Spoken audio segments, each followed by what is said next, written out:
Hello friends, कैसे हैं आप लोग। आई होप बहुत अच्छे होंगे और आप लोग क्लासेस को एंजॉय कर रहे होंगे।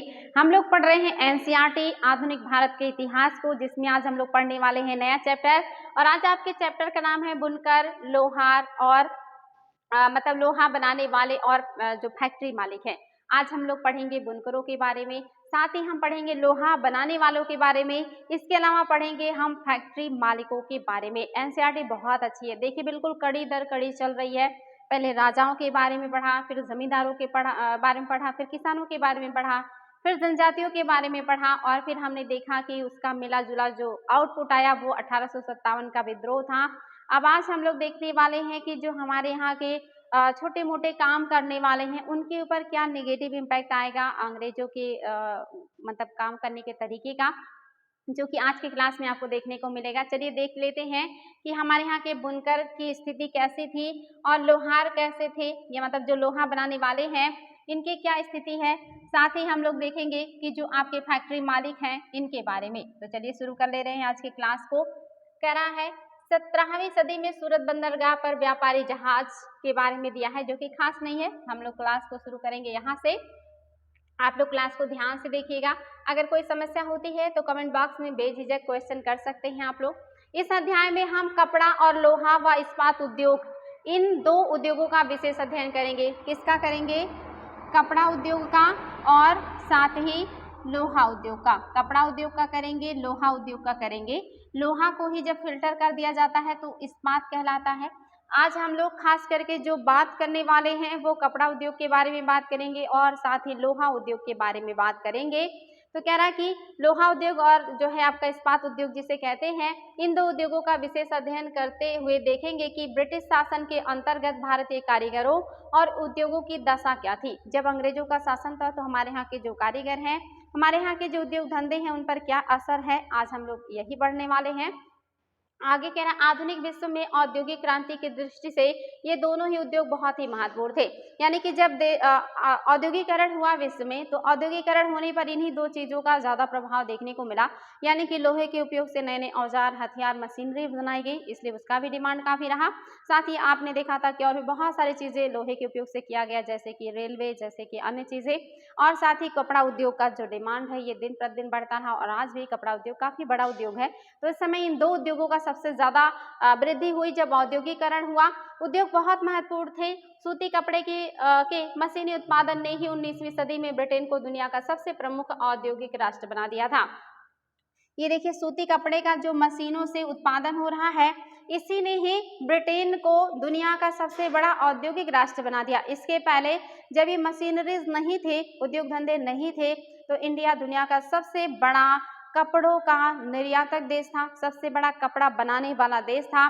लेकिन कैसे ये खिताब हमारे हाथ से अंग्रेजों के हाथ में चला गया, जब वहां पे औद्योगिकरण हो गया, नई नई मशीनों का निर्माण हो गया और एक ही दिन में बड़े पैमाने पे कपड़ों का निर्माण होने लगा, जिससे कपड़ों का जो लागत है वो कम आने लगा और कपड़े बेहद सस्ते हो गए। और सस्ते होने की वजह से उनका डिमांड बढ़ गया और डिमांड बढ़ने की वजह से अंग्रेजों का जो प्रभुत्व है वो औद्योगिक क्षेत्र में स्थापित हो गया है। और ये क्यों हुआ है? औद्योगिकरण की वजह से हुआ है। आगे कह रहा है कि ब्रिटेन सबसे बड़ा औद्योगिक राष्ट्र बन गया है इसी वजह से। 1850 के दशक में जब ब्रिटेन का लोहा और इस्पात उद्योग भी पनपने लगा था, तो ब्रिटेन दुनिया का कारखाना कहलाने लगा। जब यहाँ पे लोहे का उद्योग और कारखाना भी पनपा तो ये दुनिया का कारखाना भी कहलाने लगा। ब्रिटेन के औद्योगिकरण और भारत पर ब्रिटिश विजय और औपनिवेशीकरण में गहरा संबंध था। जो ये ब्रिटेन का औद्योगिकरण हो रहा है और जो ये भारत का औपनिवेशीकरण है या उपनिवेशीकरण है, ये दोनों क्या है? इन दोनों में बहुत ही गहरा संबंध है। जैसे जैसे यहाँ औद्योगिकरण होगा वैसे वैसे जो ब्रिटेन का उपनिवेशीकरण है ये बढ़ता चला जाता है। तो ये चीज याद रखिएगा, भारत पर जो ब्रिटिश उपनिवेश है इसका जो प्रभाव है ये क्यों बढ़ रहा है, इसके पीछे एक बड़ा कारण है और जो है औद्योगिकरण, ये बहुत महत्वपूर्ण है। आगे कह रहा है आप अध्याय 2 में देख चुके हैं कि ईस्ट इंडिया कंपनी के व्यापारिक हितों की रक्षा करने के लिए किस तरह भारतीय भूभाग पर कब्जे हुए और किस तरह व्यापार का ढांचा बदल गया। आपने अध्याय 2 में देखा था कि वहाँ के चीज़ों का डिमांड पूरा करने के लिए हमारे यहाँ कच्चे माल का उत्पादन शुरू कर दिया गया, नील की खेती को बढ़ा दिया गया, कपास की खेती को बढ़ा दिया गया और ऐसे चीज़ों को खेती पर ज़्यादा जोर दिया गया जो ब्रिटेन के उद्योगों के लिए कच्चा माल उपलब्ध करा सके, यानी कि उनके उद्योगों को कच्चा माल उपलब्ध कराएं ताकि उनके उद्योग ज़्यादा डेवलप करें। तो ये इसका इफेक्ट हमारे यहाँ दिखने लगा था।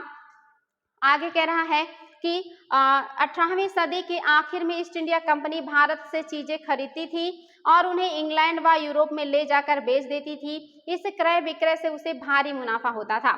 18वीं सदी के आखिर तक अंग्रेज क्या करते थे, हमारे यहाँ से वस्तुओं को खरीदते थे सस्ते मूल्य में और उसको महंगे मूल्य में ले जाकर के ब्रिटेन में और यूरोप की अन्य कंट्रीज में बेच देते थे, जिससे उनको अच्छा खासा मुनाफा होता था और इसी तरह से इनका व्यापार चल रहा था। आगे कह रहा है कि इस क्रय विक्रय से उन्हें भारी मुनाफा होता था। जैसे जैसे ब्रिटेन का औद्योगिक उत्पादन बढ़ने लगा, वहां के उद्योगपति भारत को अपने औद्योगिक उत्पादों के विशाल बाजार के रूप में देखने लगे। लेकिन अभी क्या हो गया, अभी चीजें थोड़ी सी उल्टी हो गई। हमारे यहाँ की वस्तुएं जो ब्रिटेन में ले जाके बेची जाती थी और लोगों को अच्छा मुनाफा मिलता था, अब यहाँ पे उल्टा काम होगा। जो यहाँ से कच्चा माल है उसको ले जाया जाएगा, ब्रिटेन के फैक्ट्री में उसको निर्मित किया जाएगा और वहां से जो निर्मित माल है उसको फिर लाके भारत में बेचा जाएगा। यानी कि हम कच्चे माल के उत्पादक हो गए अंग्रेजों के लिए और उनके निर्मित माल के खरीदार हो गए। यानी कि नुकसान हमें दोनों तरफ से हो रहा है। एक तरफ से हम कच्चा माल बहुत सस्ते में उनको देने के लिए मजबूर हैं और दूसरी तरफ उनके जो निर्मित माल है उसको लेने के लिए हम मजबूर हैं, क्योंकि अब हमारे यहाँ उद्योग धंधे चौपट हो जाएंगे और जो है बर्बाद होने की वजह से हमारे यहाँ जो वस्त्रों का निर्माण है, जो अन्य चीज़ें हैं वो नहीं बनेंगी, तो हम मजबूरन ब्रिटेन के बने हुए वस्तुओं पर ही निर्भर हो जाएंगे। इस तरह से उनके लिए हम मार्केट भी हैं और कच्चे माल के उत्पादक भी हैं। दोनों तरह से हम जो है अंग्रेजों के हाथ के कठपुतली हो गए। वही कहना कि बाजार के रूप में देखने लगे। इस तरह ब्रिटेन से तैयार माल भारत के बाजारों में आने लगा। इससे भारतीय शिल्पों और उद्योगों पर किस तरह के असर पड़े, प्रस्तुत अध्याय में हम इसी सवाल पर चर्चा करेंगे। यानी कि जब यहाँ से कच्चा माल ब्रिटेन को जाने लगा और ब्रिटेन से भारत में आकर बिकने लगा, तो इसका हमारे भारतीय शिल्पों और उद्योगों पर क्या प्रभाव पड़ा, आज के क्लास में हम यही देखेंगे। अभी तक हमने देखा कि वहाँ औद्योगिकरण हुआ, औद्योगिकरण होने से कच्चे माल का डिमांड बढ़ा, कच्चे माल का डिमांड बढ़ने की वजह से भारत में कच्चे माल का उत्पादन बढ़ा।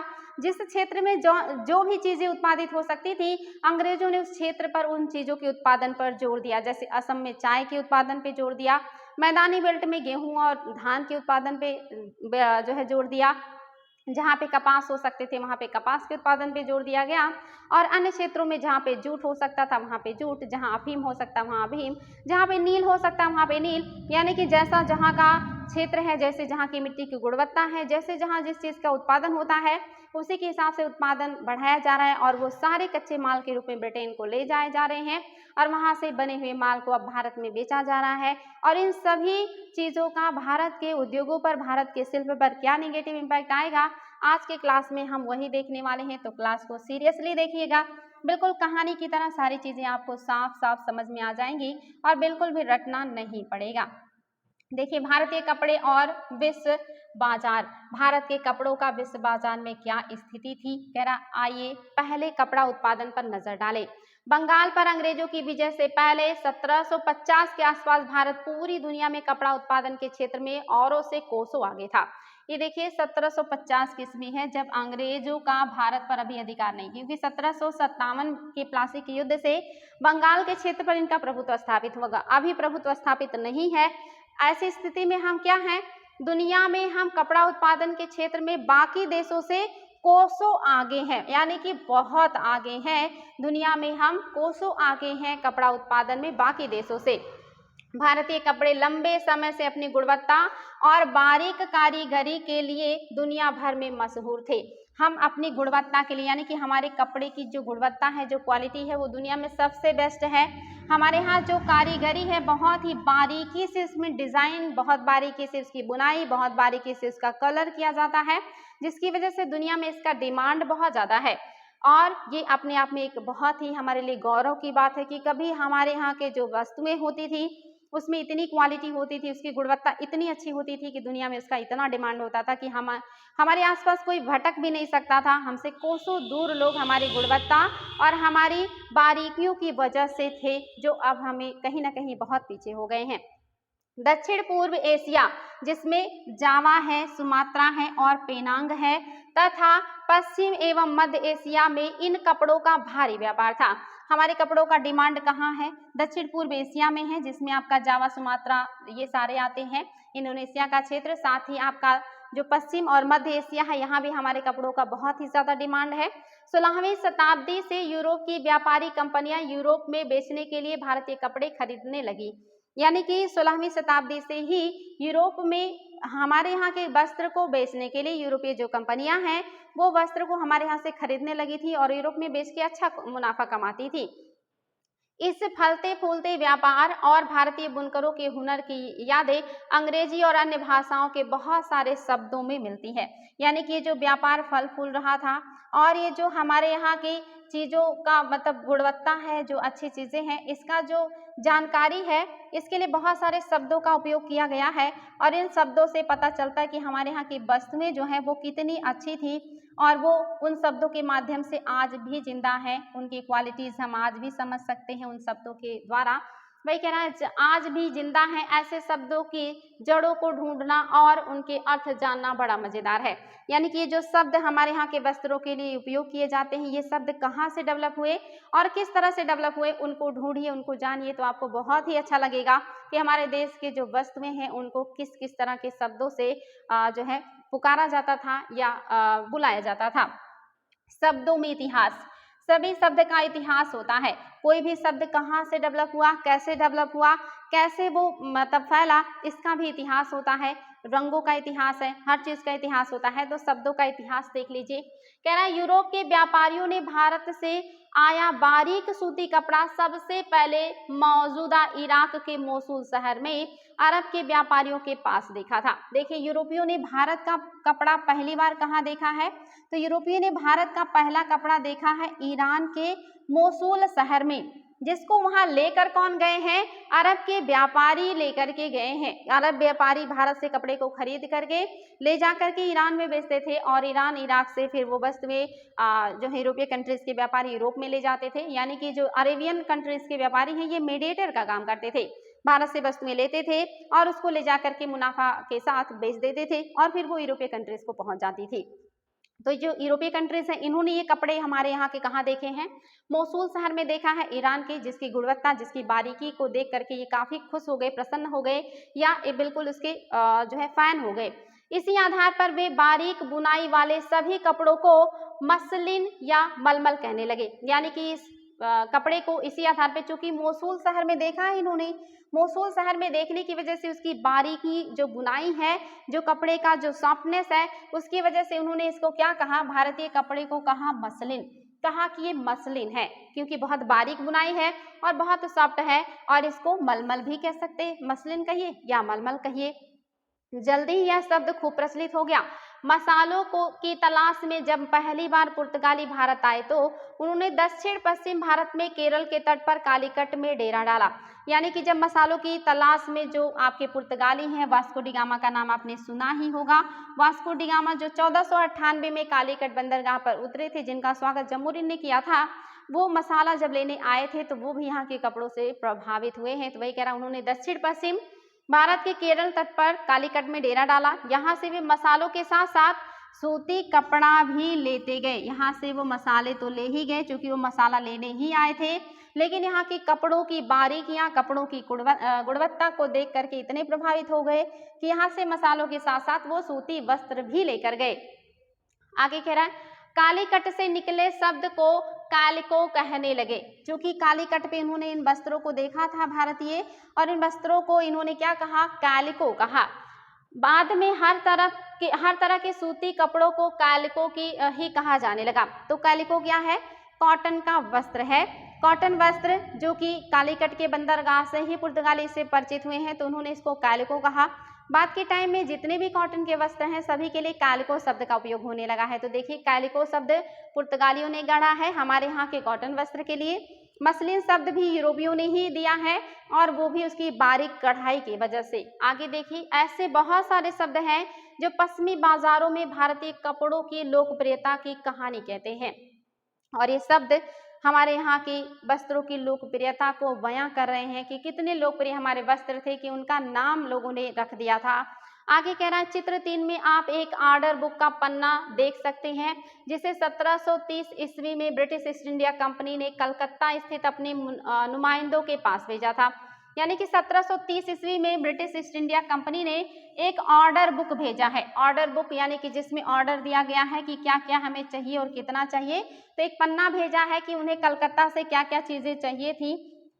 वही के मुताबिक उस साल कपड़े के 5,89,000 थानों का ऑर्डर मिला था। यानी कि वही के हिसाब से जो ऑर्डर मिला है उसके हिसाब से 5,89,000 जो कपड़े के थान हैं वो उन्हें देना था यूरोपीय कंट्रीज के व्यापारी को। यदि आप इसी बही के पन्ने को पलटते तो आपको पता चलता है कि उसमें सूती और रेशमी कपड़े की 98 किस्मों का जिक्र किया गया है। और देखिए उसी कॉपी या जो पुस्तक है वही पुस्तक उसमें दिया है कि सूती और रेशमी कपड़े की हमारे यहाँ 98 किस्म की वस्त्र पाए जाते थे, इसका भी उल्लेख किया गया। यानी कि हमारे यहाँ के जो वस्त्र हैं रेशमी कॉटन इनके बहुत सारे किस्म देखने को मिलते हैं और जिसमें से 98 किस्मों का उसमें वर्णन भी किया गया है।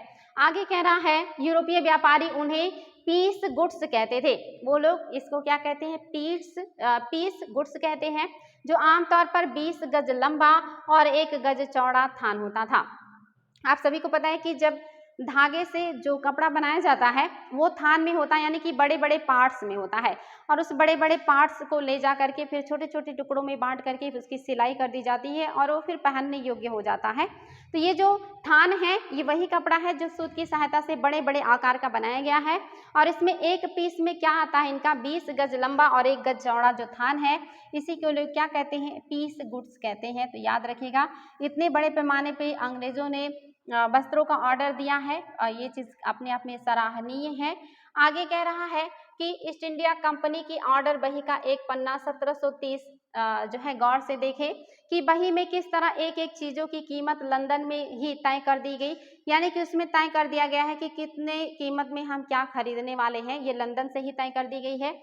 ये सामान मंगाने के लिए कंपनी को 2 साल पहले ऑर्डर देने पड़ते थे।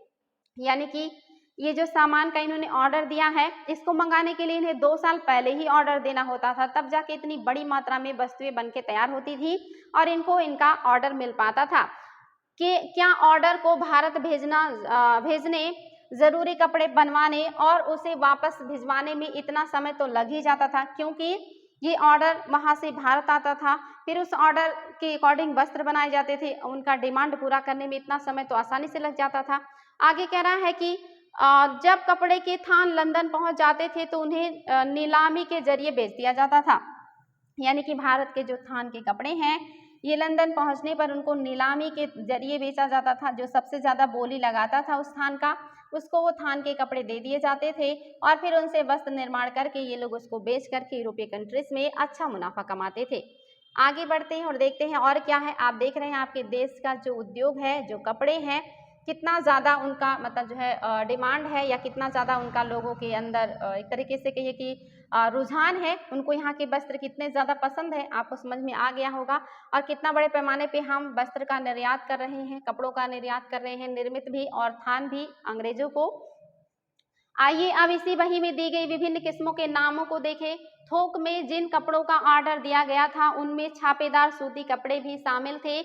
उन्हें ये व्यापारी सिटज, देखिए बहुत इंपॉर्टेंट है, जो छापेदार सूती कपड़े हैं ये भी शामिल है। और छापेदार सूती कपड़े को क्या कहे जाते हैं, ये लोग सिटज कहते हैं। सिट मतलब जिसमें छापा हो, जिसमें छींट हो, अगर छींट है, छापे हैं तो ये लोग उसको क्या कहते हैं, सिटज कहते हैं। कोसा या इसको खस्सा भी कहते हैं और बंडाना कहते हैं। देखिए ये भी एग्जाम में आए कि बंडाना क्या है, तो आपके छापेदार वस्त्र हैं इनको बंडाना कहते हैं और जो आपके मतलब जिसमें छींट है उसको सिटज कहते हैं, कोसा कहते हैं।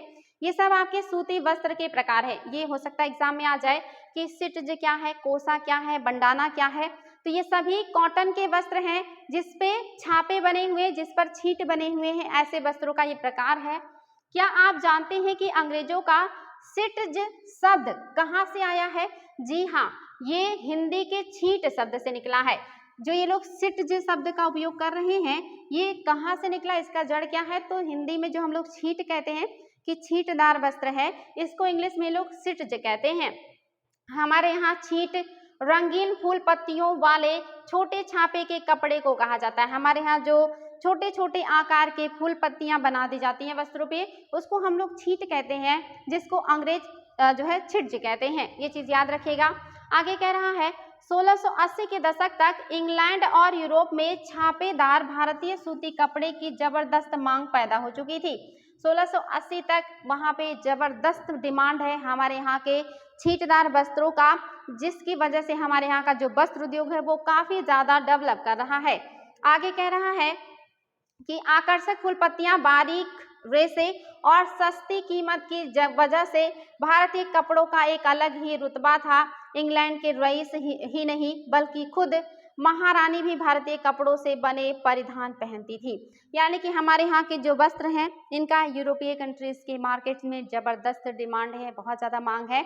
यहाँ तक कि रईस ही नहीं बल्कि वहाँ की महारानी भी भारत के बने हुए जो वस्त्र हैं उसी का परिधान पहनती हैं। तो इतना ज्यादा आप सोच सकते हैं कितना वैल्यू है हमारे यहाँ के वस्त्र का, कि वहाँ के रईस के साथ साथ वहाँ की महारानी भी भारतीय जो कपड़े हैं उसी से बने परिधान को धारण करती हैं।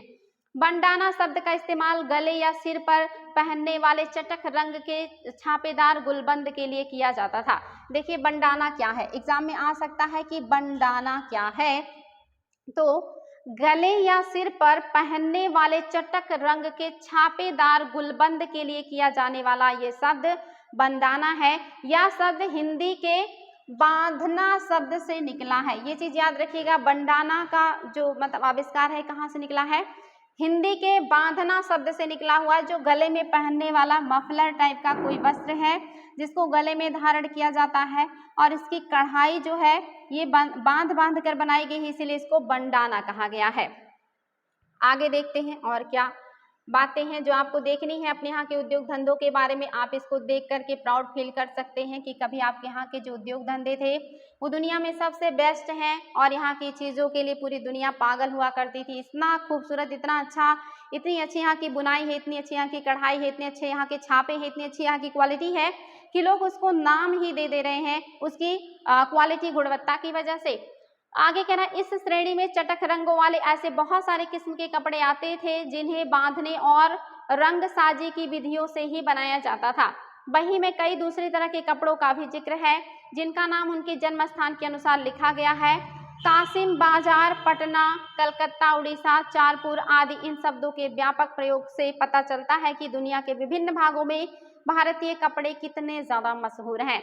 यानी कि इन सभी जगह के कपड़ों का इन्होंने उसमें उल्लेख किया है, डिमांड किया है, और इससे पता चल रहा है कि भारत के विभिन्न क्षेत्रों में बनाए जाने वाले जो वस्त्र हैं इनका दुनिया में कितना ज्यादा डिमांड है। ये सारी चीजें आपको समझ में आ रही होंगी कि कभी हमारा उद्योग कितना अच्छा था, कभी हमारे उद्योग धंधों की जो चीजें हैं उनका कितना ज्यादा डिमांड था, लेकिन अभी उसकी गुणवत्ता, उसकी बारीकियां नहीं रही। इसी वजह से अब हमारे यहाँ के कपड़ों की क्वालिटी बहुत ज़्यादा घट गई है।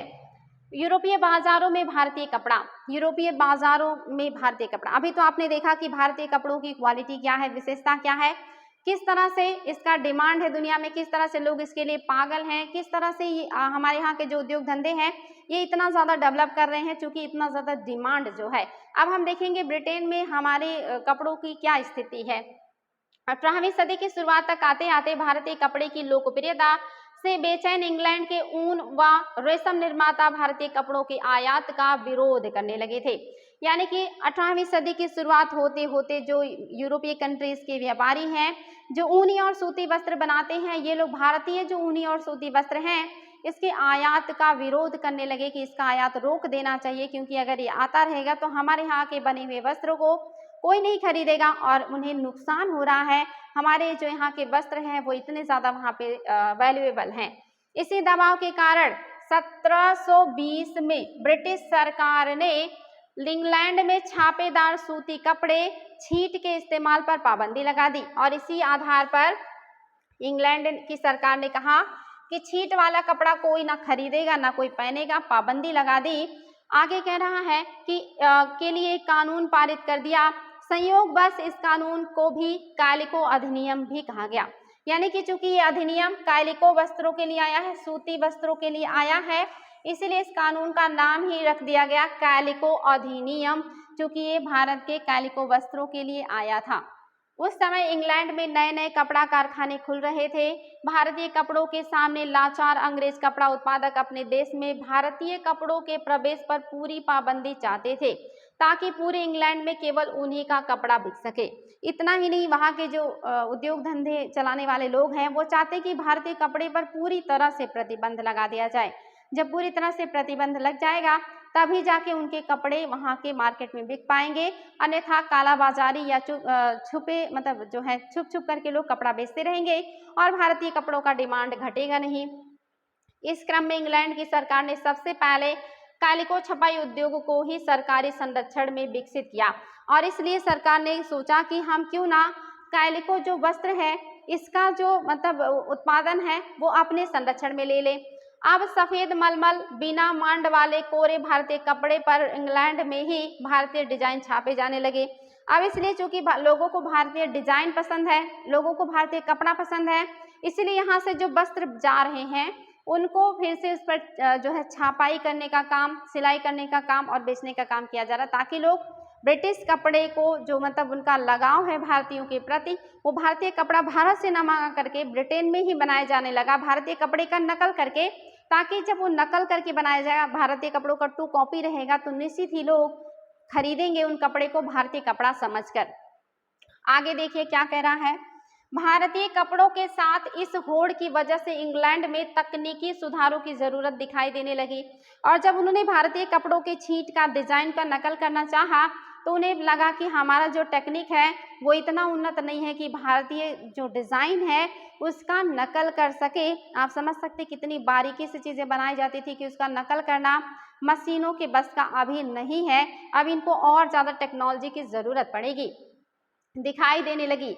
1764 में जॉन के ने स्पिनिंग जैनी का आविष्कार किया। जॉन कैने ने क्या किया है, स्पिनिंग जैनी का विकास किया या आविष्कार किया, जिससे परंपरागत तकलियों की उत्पादन काफी बढ़ गई। जो स्पिनिंग जैनी है इसका आविष्कार कर दिया गया, इससे परंपरागत जो तकलियां हैं वो उत्पादन उनकी बढ़ गई, क्योंकि स्पिनिंग जैनी एक ऐसा मशीन है जो एक साथ कई तकलियों को चला सकता है, यानी कि एक वर्कर एक साथ कई तकलियों पर काम कर सकता है स्पिनिंग जैनिंग की वजह से। तो ये देखिए इसने उत्पादकता बढ़ा दी, जिससे परंपरागत तकलियों की उत्पादकता काफी बढ़ गई। 1780 में रिचर्ड आर्कराइट ने वाष्प इंजन का आविष्कार किया। ये देखिए महत्वपूर्ण तथ्य है कि वाष्प इंजन का आविष्कार कब हुआ है, 1786 ईस्वी में रिचर्ड आर्कराइट ने वाष्प इंजन का आविष्कार किया, जिसने सूती कपड़े की बुनाई को क्रांतिकारी रूप से बदल दिया।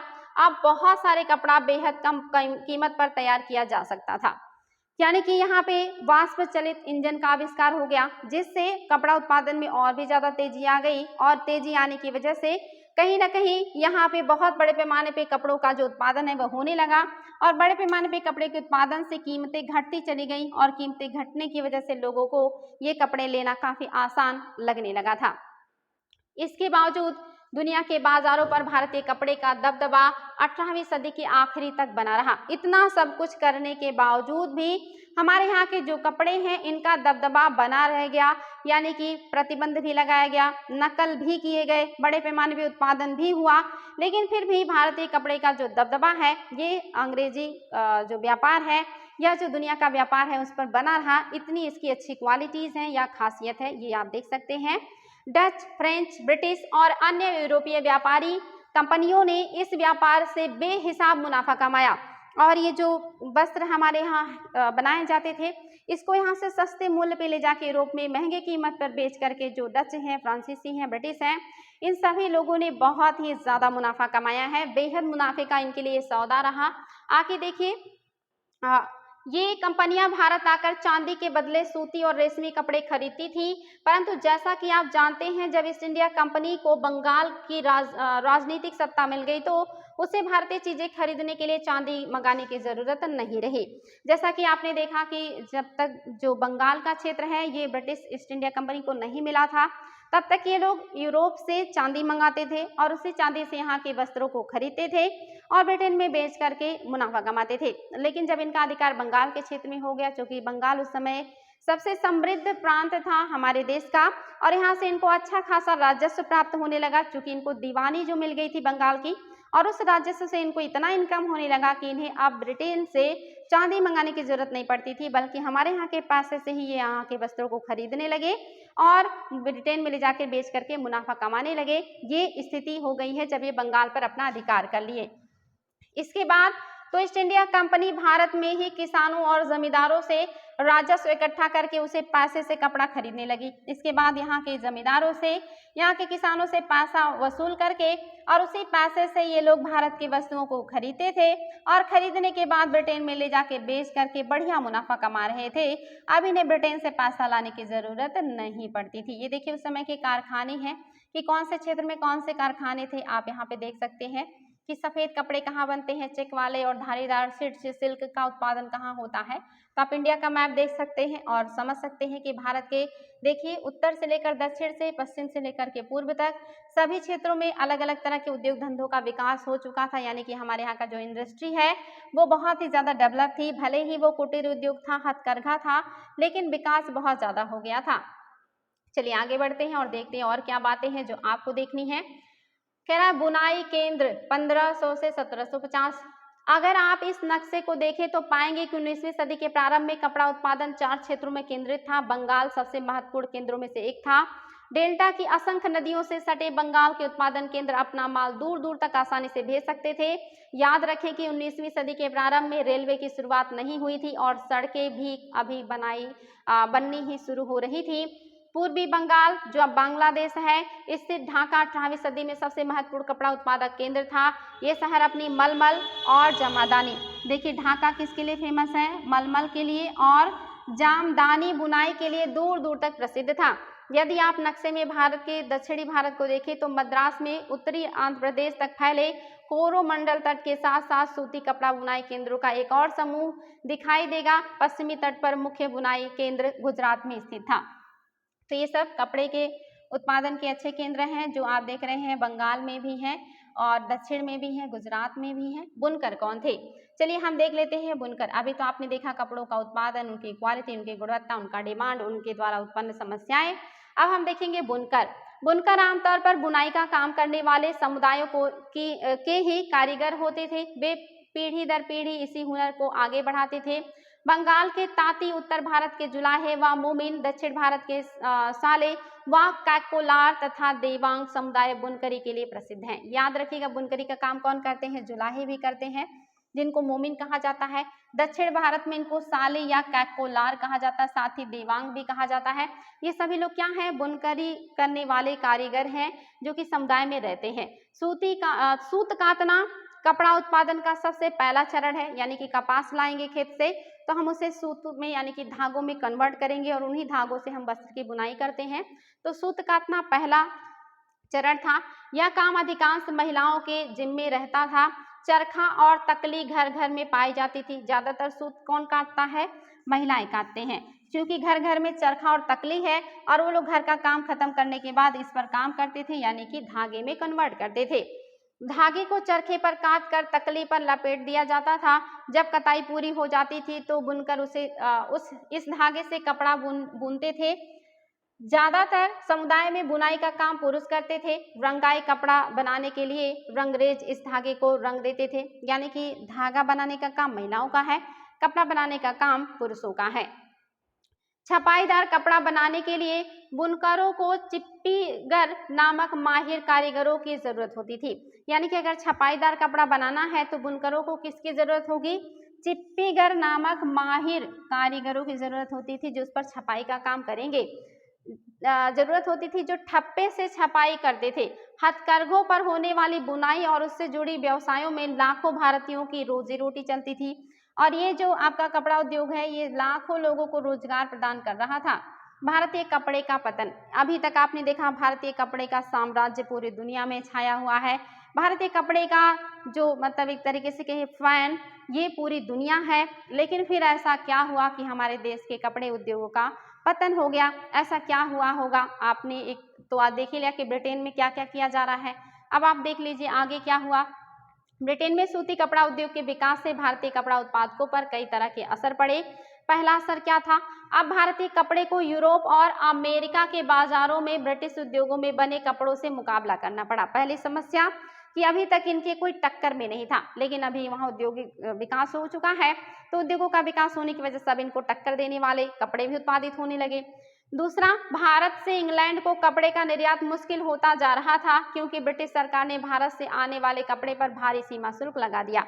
यानी कि दूसरा क्या समस्या कि भारत से बाहर कपड़ा ले जाने में समस्या है, क्योंकि यहाँ पे अंग्रेजों ने कहा कि अगर भारत से कपड़ा आयात होगा तो उस पर भारी शुल्क लगेगा, और अगर भारी शुल्क लगेगा तो निश्चित ही कपड़ा महंगा हो जाएगा, और अगर महंगा हो जाएगा तो उसको कोई नहीं खरीदेगा, हर कोई सस्ता लेना चाहेगा।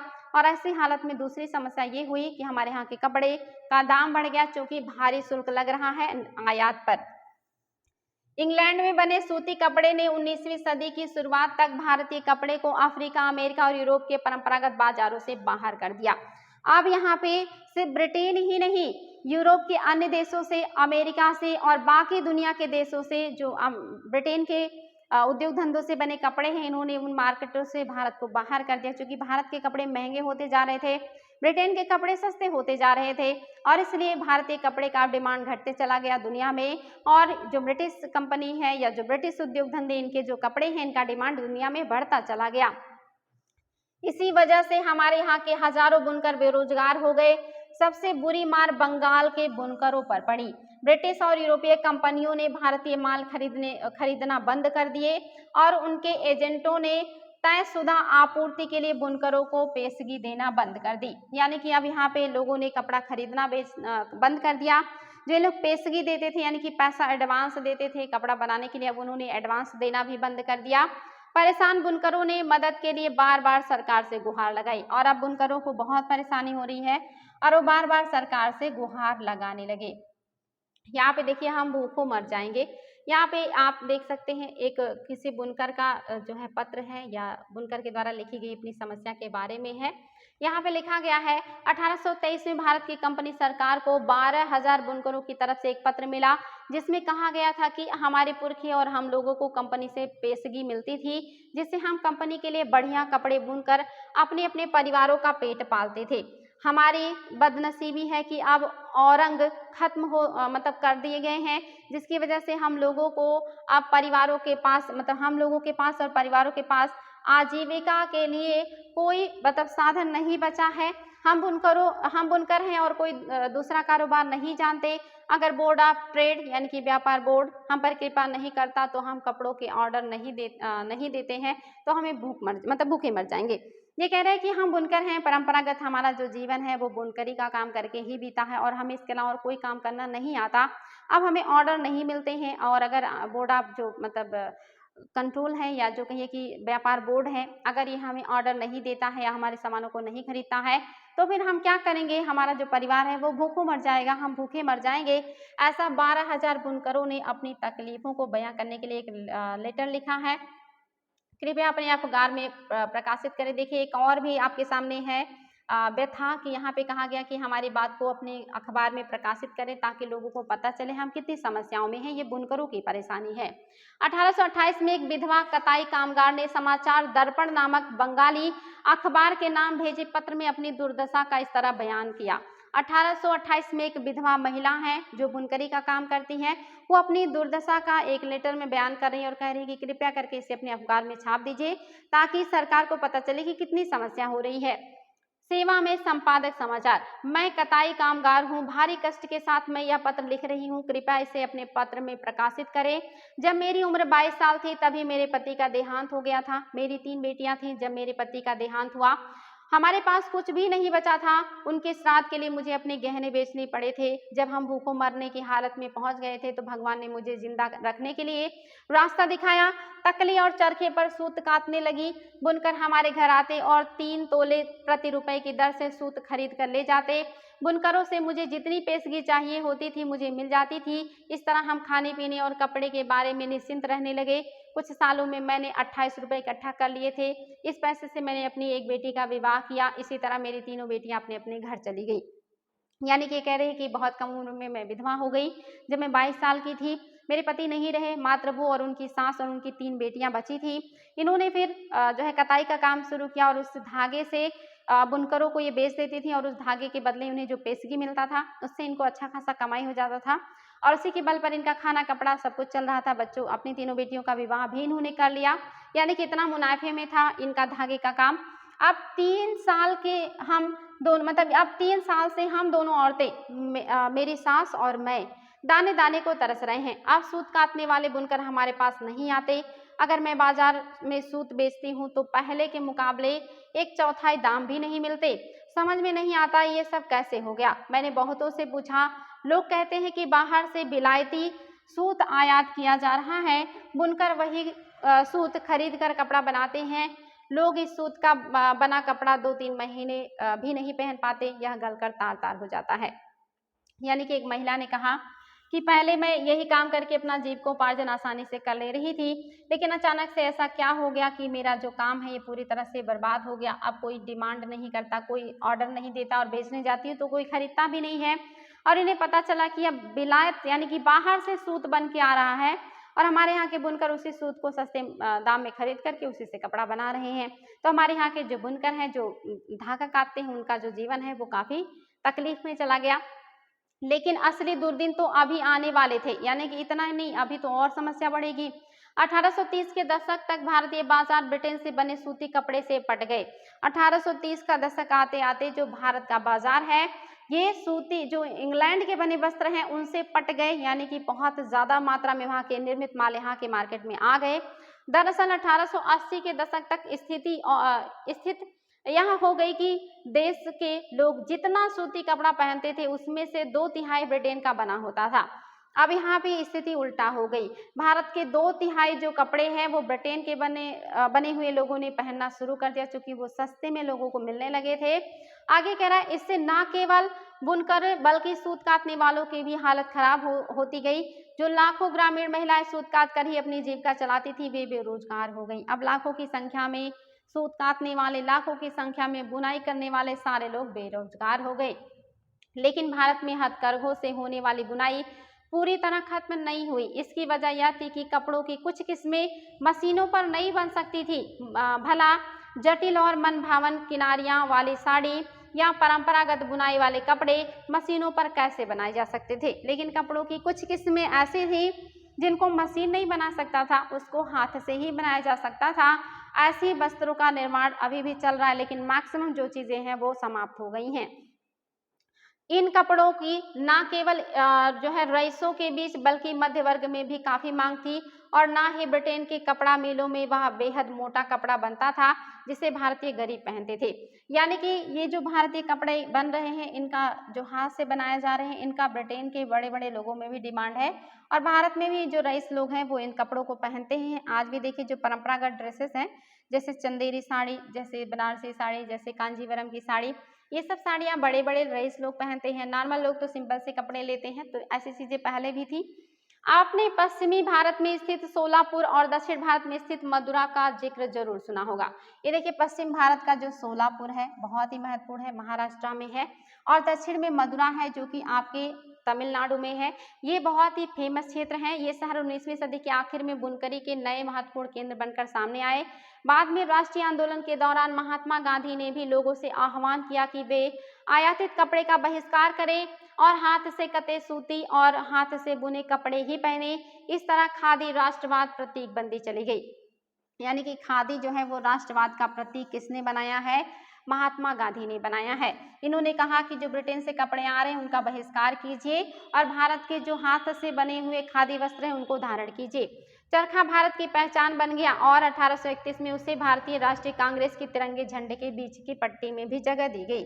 देखिए भारतीय राष्ट्रीय कांग्रेस के तिरंगे झंडे में उसको बीच में जगह दिया गया था जो आपका चरखा है। हालांकि बाद में उसको हटा दिया गया था, लेकिन 31 में इसको शामिल किया गया था। कराची अधिवेशन हुआ था 31 में, पंडित जो नहीं सॉरी वहाँ पे पटेल ने उसकी अध्यक्षता की थी कराची अधिवेशन का, और वहां पे देखिए झंडा बनाया गया है। झंडे के बीच में जहां पे आज तीलियां हैं वहां पर चरखा बनाया गया था। आइए देखिए कि आजीविका के साधन गंवा चुके बुनकरों और सूत काटने वालों का क्या हुआ। उनमें से बहुत सारे तो खेतीहर मजदूर बन गए थे, कुछ काम की तलाश में शहरों की तरफ चले गए और बहुत से देश से बाहर अफ्रीका व दक्षिण अमेरिका के बागानों में काम करने के लिए चले गए।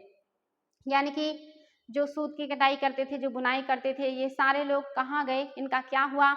तो कुछ तो यहाँ पे खेतीहर मजदूर हो गए, कुछ अपने क्षेत्र से दूसरे क्षेत्रों में चले गए मजदूरी करने के लिए, और बहुत सारे तो दुनिया के अन्य देशों में भी चले गए पेट भरने के लिए। ये स्थिति हो गई। जो इतना पैसा कमाते थे, इतने मुनाफे में थे, जिनके काम का दुनिया में इतना डिमांड था, इतनी सराहना थी, उनका ऐसे दुर्दशा हुई कि उन्हें अपना पेट भरने के लिए कुछ भी करना पड़ रहा है। आगे देखिए, इनमें से कुछ हथकरघा बुनकरों को बम्बई, अहमदाबाद, सोलापुर, नागपुर और कानपुर में खुल गए कपड़ा कारखानों में नौकरी मिल गई थी, और कुछ को जो हमारे यहाँ कारखाने खुल रहे हैं वहां पर नौकरी मिल गई थी। सूती कपड़ा मिलों का उदय। कैसे सूती कपड़ा मिलों का उदय हुआ है? कह रहा है भारत में पहली सूती कपड़ा मिल 1854 में बम्बई में स्थापित की गई। ये याद रखिएगा, बहुत इंपॉर्टेंट है। यह कताई मिल थी। 19वीं सदी की शुरुआत में ही भारत से इंग्लैंड और चीन को होने वाले कच्चे कपास के निर्यात के लिए बम्बई एक महत्वपूर्ण बंदरगाह बन चुका था। यानी कि बम्बई जो है ये क्या करता है, कपास का, कच्चे कपास का निर्यात कर रहा है। कौन? बम्बई कर रहा है। किसको कर रहा है? इंग्लैंड को भी कर रहा है और चीन को भी कर रहा है। बम्बई पश्चिम भारत की काली मिट्टी वाली उस विशाल पट्टी से काफी निकट था जहां कपास की खेती की जाती थी। यानी कि जो आपका महाराष्ट्र है, गुजरात है, मध्य प्रदेश का निचला इलाका है, इन सभी क्षेत्रों में काली मिट्टी पाई जाती है जिसको रेगुर मिट्टी कहते हैं, और इसमें कपास बहुत बढ़िया उत्पादन होता है आज भी। तो यहाँ पे कपास बहुत ज्यादा उत्पादन होने की वजह से यहाँ पे वस्त्र उद्योगों का बहुत अच्छे से विकास हो गया है, जिसकी वजह से मुंबई एक तरीके से कच्चा कपास निर्यात करने का केंद्र बन गया है। आगे कह रहा है, जहां कपास की खेती की जाती थी, जब वहां सूती कपड़ा मिलों की स्थापना हुई तो उन्हें कच्चा माल आसानी से मिल जाता था, और यहाँ पे जो मिल बनाए गए हैं उनको आसानी से कच्चा कपास मिल जाता था, और कपास का उपयोग करके देखिए धागे में कन्वर्ट कर दिया जाता था।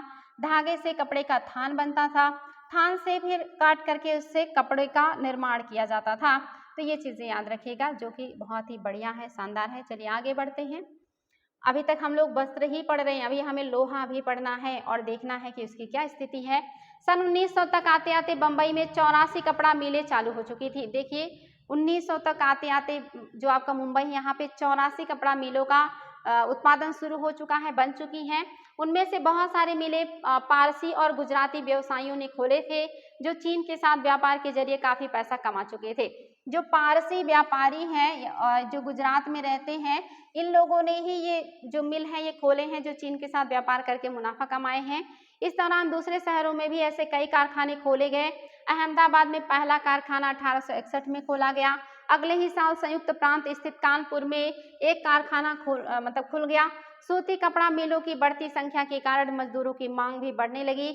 हजारों गरीब काश्तकार, दस्तकार और खेतीहर कामगार कारखानों में काम करने के लिए शहरों की तरफ जाने लगे। अब जो ग्रामीण क्षेत्रों में बेरोजगार लोग हैं, वो लोग शहरों के इन उद्योगों की तरफ पलायन करेंगे और इन उद्योगों में आके काम करेंगे। प्रारंभिक कुछ दशकों के दौरान भारतीय कपड़ा कारखानों को बहुत सारी समस्याओं से जूझना पड़ा। शुरुआती दौर में जो कपड़े कारखाने हैं इनको बहुत सारी समस्याएं भी हुई। इतना आसान नहीं था कि ये बहुत आसानी से डेवलप कर जाएंगे, तो इनको समस्या भी हो रही है।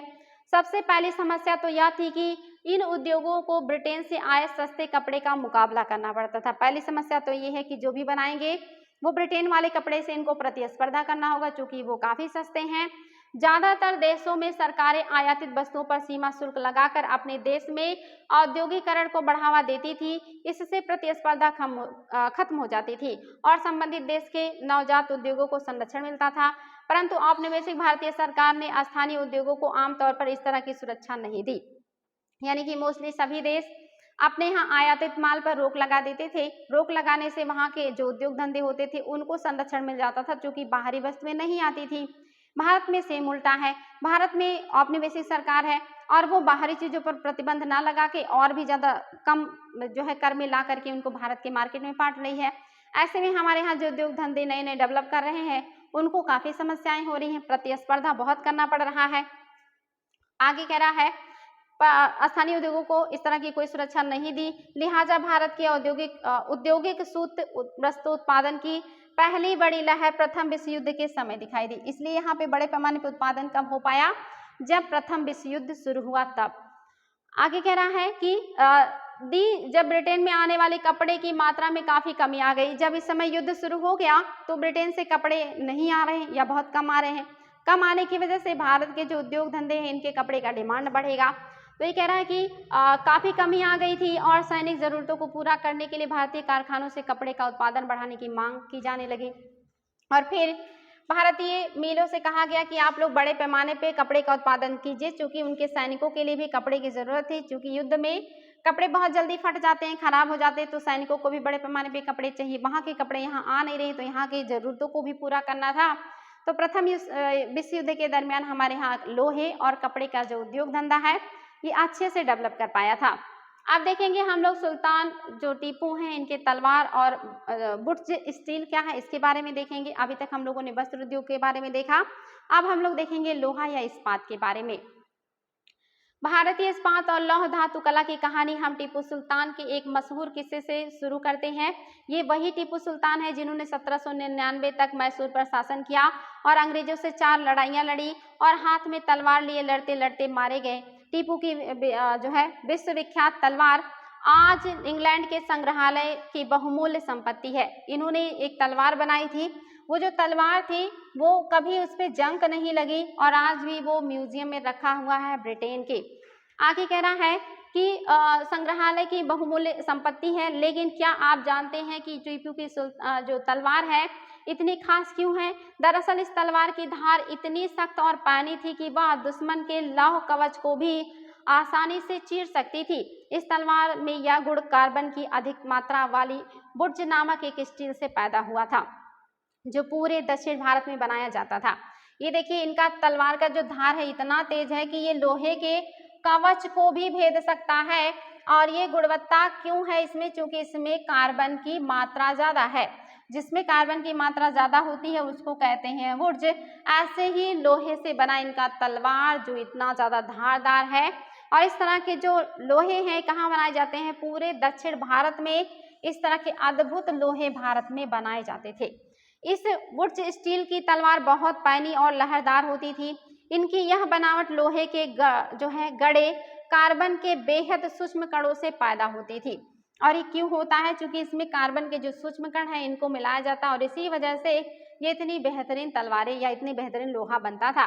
टीपू सुल्तान की मृत्यु एक साल बाद 1800 में मैसूर की यात्रा करने वाले फ्रांसीसी बुकानन, देखिए कौन है ये? फ्रांसीसी यात्री है, नाम है बुकानन, ने इस बात का ब्यौरा दिया कि मैसूर की सैकड़ों प्रगलन भट्टियां जहां पे गलाने का काम किया जाता लोगों को, प्रगलन भट्टियों में बुर्ज स्टील किस तरह बनाया जाता था।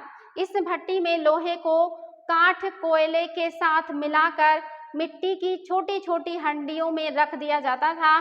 तापमान के जटिल उतार चढ़ाव को नियंत्रित करने हेतु प्रगालक इस्पात की सिल्लियां तैयार कर लेते थे, जिनकी न केवल भारत बल्कि पश्चिम और मध्य एशिया में भी तलवार बनाने के लिए इस्तेमाल किया जाता था। यानी कि ये लोग लोहे को अच्छे से फिल्टर करते थे। फिल्टर करने के बाद उसका जो है सिल्ली यानी कि बड़े बड़े हिस्से बना लेते थे, जिसका उपयोग दूसरे क्षेत्रों में भी तलवार बनाने के लिए किया जाता था। देखिए कह रहा है उर्ज जो है इसकी विशेषता क्या है? उर्ज शब्द हुक्कू और तमिल के मलमल शब्द से, अच्छा जो उर्ज शब्द है किससे निकला है? उर्ज शब्द का जो आविष्कार है असल में कन्नड़ शब्द उक्कू, तेलुगु शब्द हुक्कू और तमिल के मलयालम शब्द उरुक्कू यानी स्टील का ही बिगड़ा हुआ अंग्रेजी रूप है, जिनको अलग अलग क्षेत्रों में अलग अलग नाम से जाना जाता है। भारतीय बुर्ज स्टील ने यूरोपीय वैज्ञानिकों को काफी आकर्षित किया था।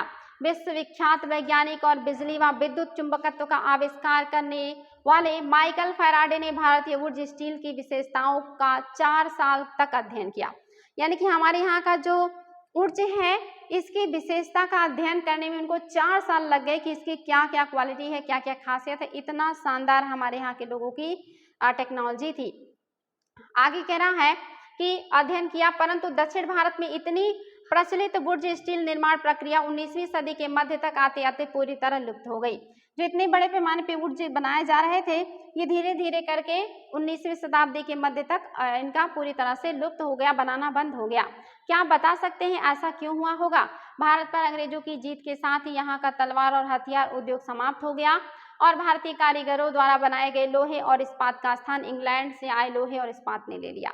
हमारे यहाँ इतना शानदार लोहा इस्पात बनाया जा रहा है, लेकिन फिर भी उसका डिमांड घट गया और ब्रिटेन से जो लोहा इस्पात आ रहा है उसका डिमांड बढ़ गया और इसी वजह से हमारे यहाँ के कारीगरों ने वो शानदार लोहा बनाना बंद कर दिया, जिस पर कभी जंग नहीं लगता था और जो इतना ज्यादा पैना होता था। गांव की उजड़ी भट्टियां।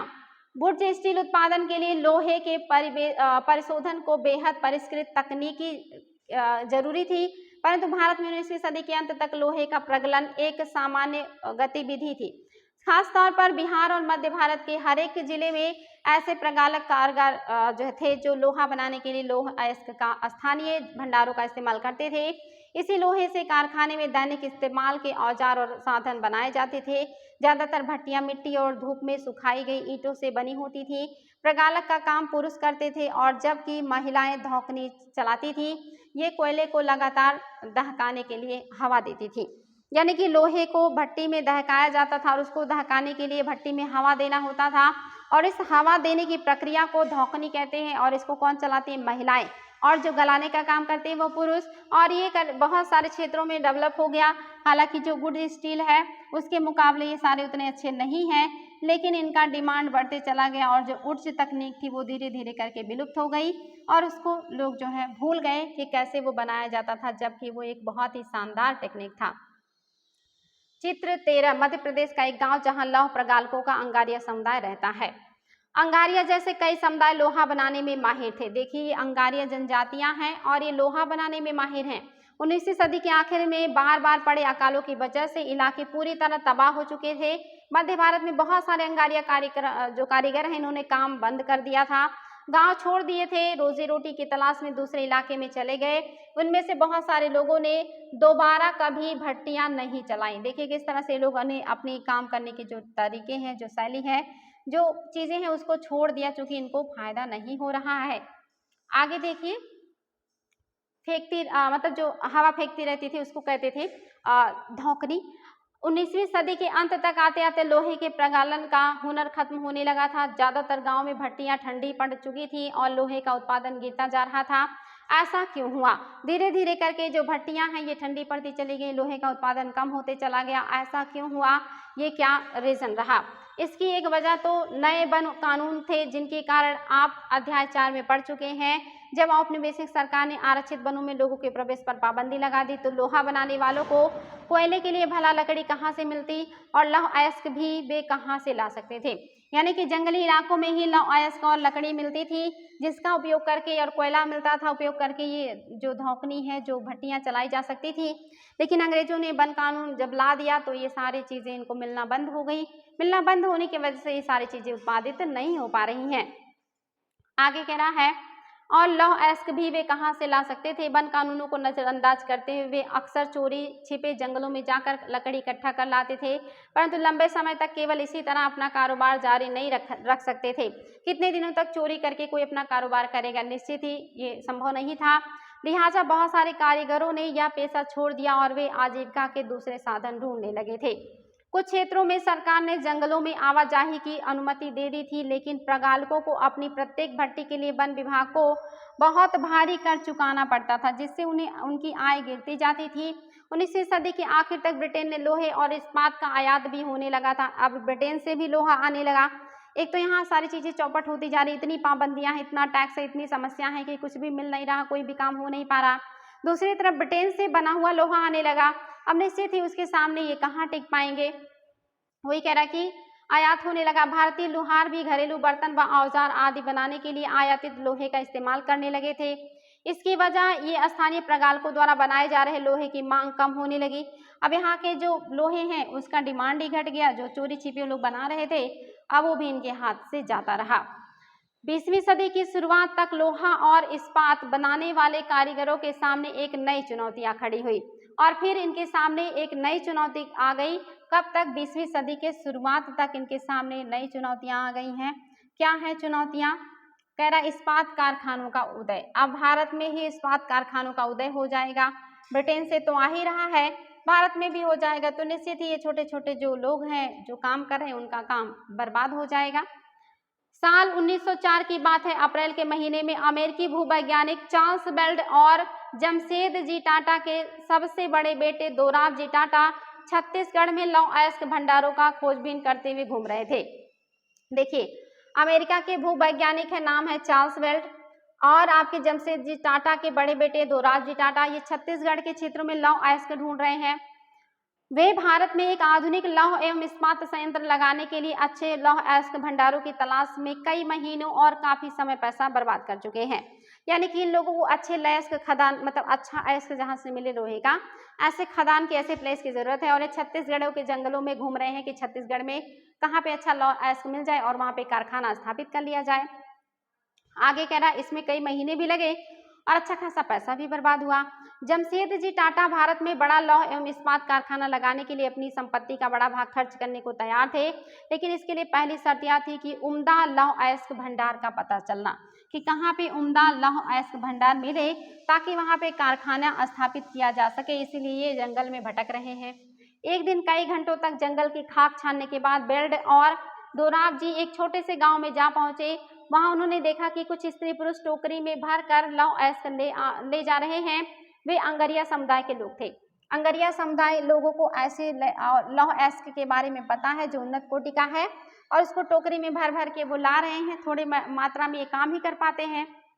जब उससे पूछा गया कि ये अयस्क कहाँ से लाए हैं, तो उन्होंने दूर स्थित एक पहाड़ी की तरफ उंगली उठा दी। बेल्ट और दोराबजी घने जंगलों से होते हुए काफी देर बाद थक कर उस पहाड़ी पर जा पहुंचे।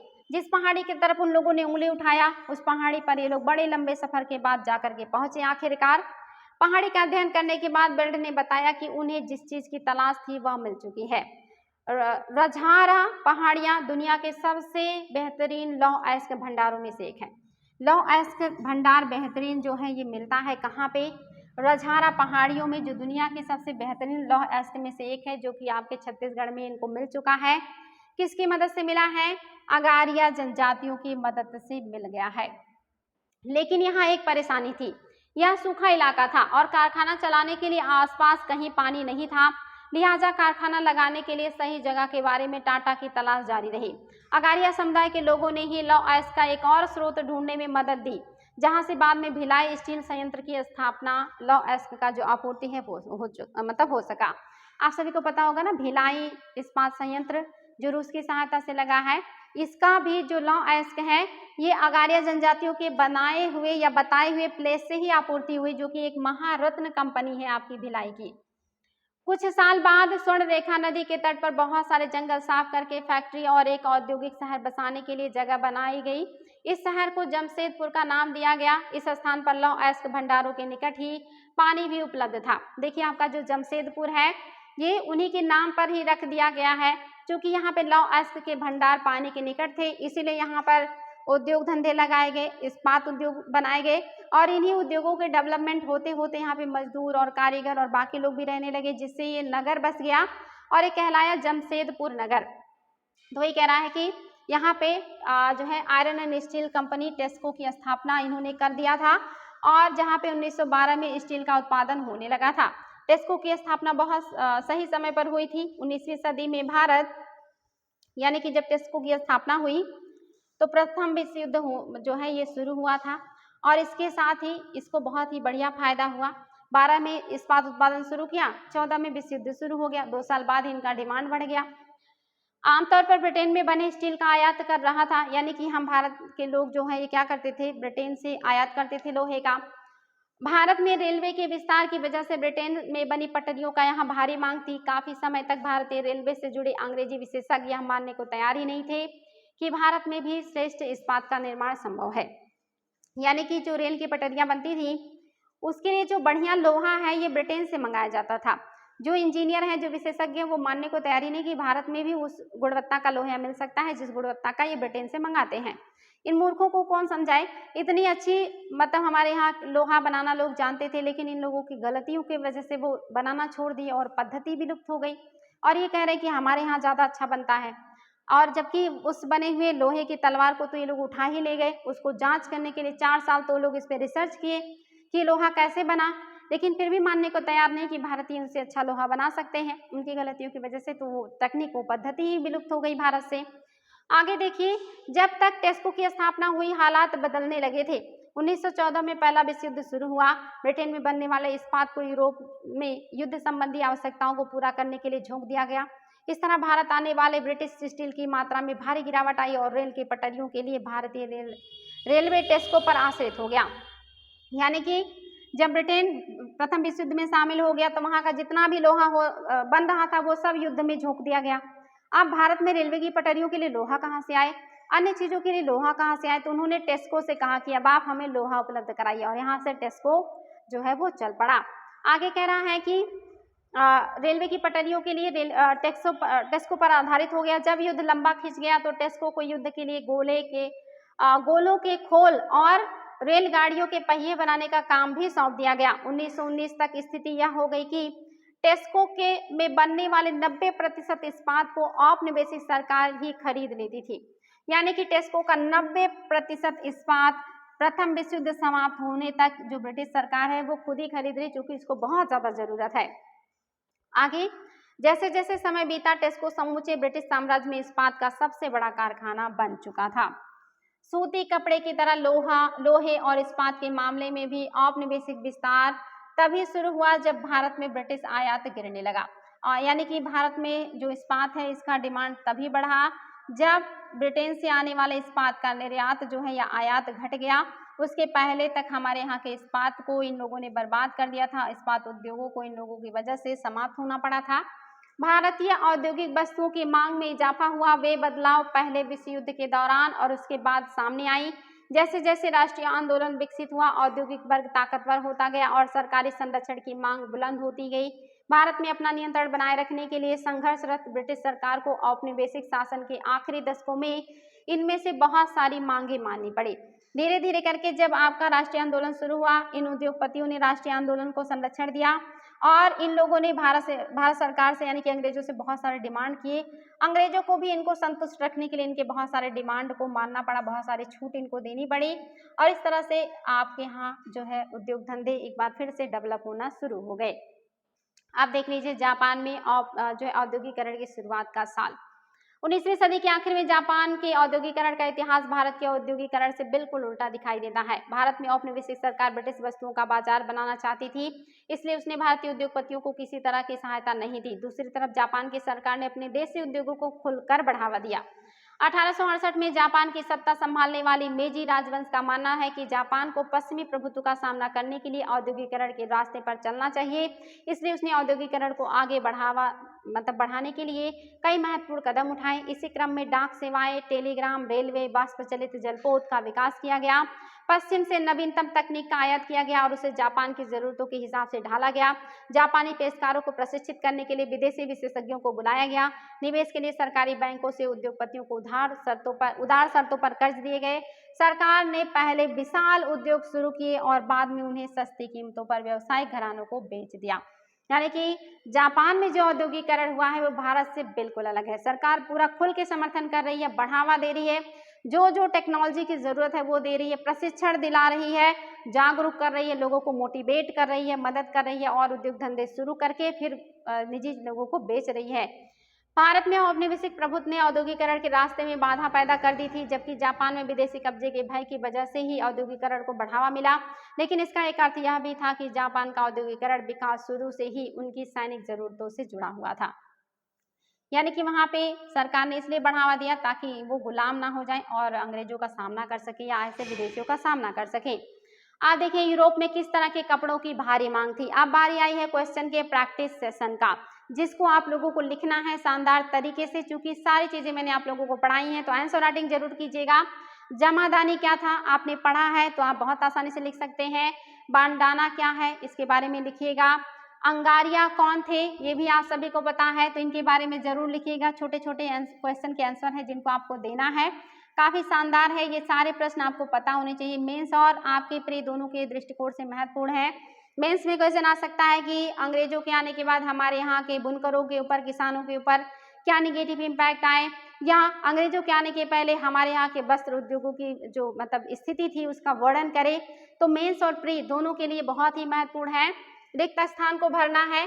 अंग्रेजी का सिड्ज शब्द हिंदी के छींट से आया है, आपने देखा था। हिंदी के छींट शब्द से ही इसका आविष्कार हुआ है। टीपू की तलवार बुर्ज से बना था ना, बुर्ज से बना था, बुर्ज स्टील से बना था। भारत का कपड़ा निर्यात किस सदी में मतलब गिरने लगा था, तो 19वीं सदी में ये धीरे धीरे करके गिरने लगा था। आपने ये चीजें देखी हैं। आइए विचार करें। ये बचे हुए प्रश्न हैं जिनको आपको सॉल्व करना है।